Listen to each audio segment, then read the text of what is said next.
Hi everybody, Martyn the Flicking Feathers again today. I'm tying a Blakeston buzzer. I'm tying it true to the original pattern, which gives you a much slimmer, and in my opinion more effective fly than a lot of the commercially available patterns, the way you see a lot of folk tying it nowadays. So as always, there will be a materials list in the description, along with a link to the Patreon page for anybody who wants to support the channel to get access to the members only content, as well as being entered into the giveaways. And if you don't want to do that, you can always subscribe, hit the like button, hit the bell so you get notifications of the new video. Right, so I've got my hook and my vise. It's a Kamasan B420, which is a Yorkshire sedge model. This is a size 12. Tie these probably 10s to 14s. And I've run on some black Uni 80. And I'm just going to tie in a length of medium pearl tinsel, just ordinary pearl. You don't need to use mirage or anything like that. Just good old fashioned pearl tinsel, that's fine. And then before I go any further back, I'm going to catch in my rib, which is just some light monofilament. This is like 4 or 5 pounds. And then I'm just going to take it back with the mono on your side and the tinsel on the back, obviously, to make that flashback.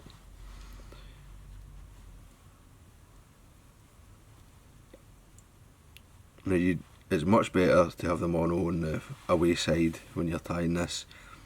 It helps prevent disturbing the flashback as you come forward. And then I've just run my thread back up and touch and turns, and that's enough, right? That's a nice slim body. And I'm going to take my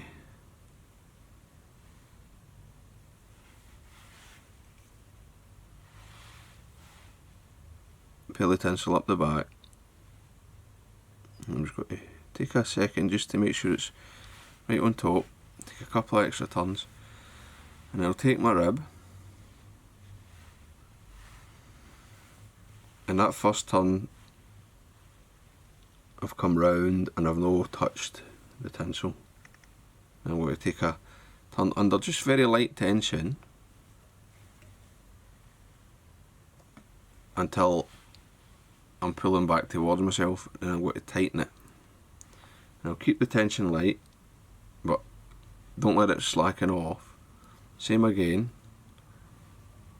and then pulled in. Oops, I dropped that there. Pulled in, light, get a good grip. And because there's only a couple of turns of thread holding the tinsel, you can tighten it up with your free hand if you need to. Just get a wee pull.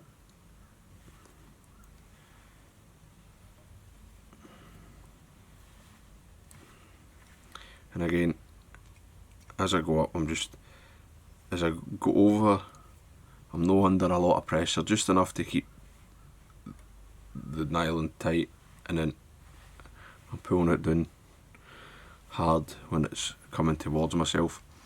And what that does, it stops that flashback material being pushed around by the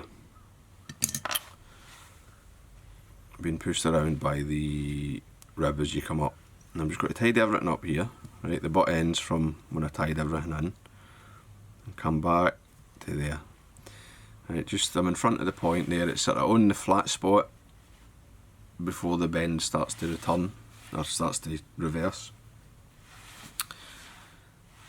And then we're ready for the thorax cover, which is Peacock. 2 strands of Peacock here.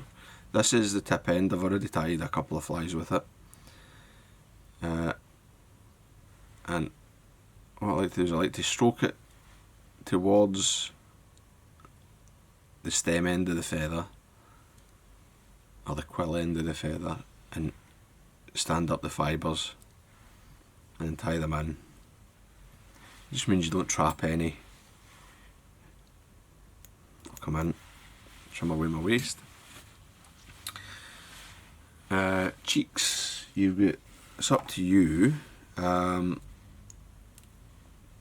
So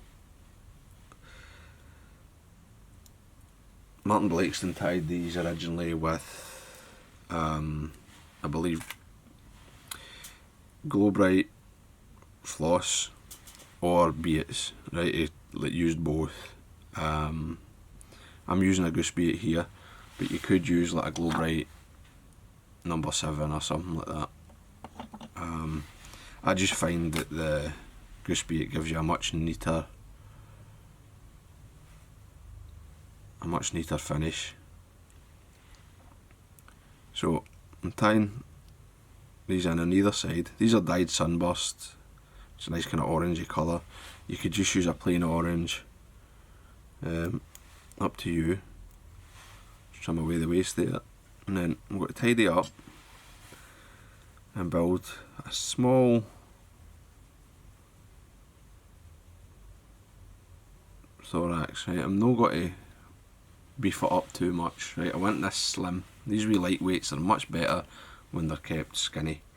Right, you can see that it's, if I hold that up at the way, it's no much thicker than the abdomen. So now I can just sweep the peacock back,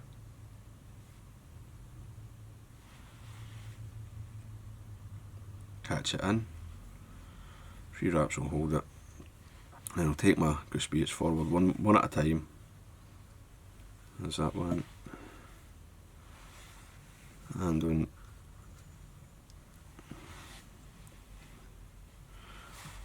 that one, just try to twist a wee bit there, so just pinch it, and then I'll move it back. Yeah, there we go. Tighten up. And I like the biot just to rest on the eye of the hook. And you can see now you're starting to get that nice shape. You've got a wee bit of fuzz from the peacock, but you don't have the big chunky bulbous thorax that you see on the commercial versions. And this hook shape's actually excellent. I had a fish tank years ago that I got some mud and silt from a local loch, and it was full of bloodworms and buzzers, and I watched them for a couple of weeks, and actually most of the time they would hang, they'd just be straight, but when they were swimming they weren't just a straight curve, they would always have this sort of flattened S. So if you're the kind of person who worries about or thinks that the curved hook is a more natural presentation, first of all it isn't, because except for right up at the surface when they're emerging, they spend as much time or more straight, but when they are curved, this profile is much closer to what they actually look like. Anyway, doesn't matter. So I've tied them off. I've just broke them away because it gives you a much cleaner cut. As long as you keep your thread tight, you can just snap it off, and then all we need to do is whip finish.